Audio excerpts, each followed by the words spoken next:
आज हम बनाएंगे ख़राब चार्जर से चार्जिंग डेटा केबल। तो हमें उसके लिए ये दो चीज़ें चाहिए। ये इजीली बाज़ार से मिल जाती हैं। चलें आए शुरू करते हैं। ये हमारे अब काम का नहीं है, इसको साइड कर देते हैं। इसमें से दो तार निकलते हैं। इन दो तारों को इसमें लगाएंगे। सबसे पहले इसमें इसको डालेंगे, फिर उसके बाद इसके अंदर डालेंगे।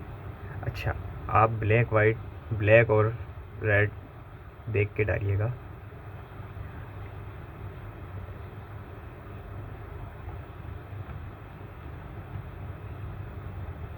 ब्लैक वाला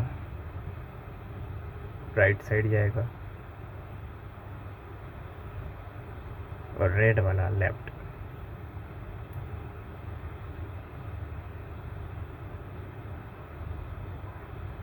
अब इसको पंच कर देंगे।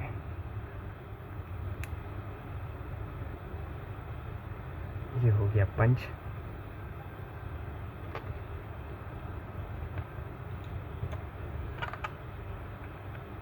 इसको बंद कर दिया। अब हम इसको चेक करेंगे।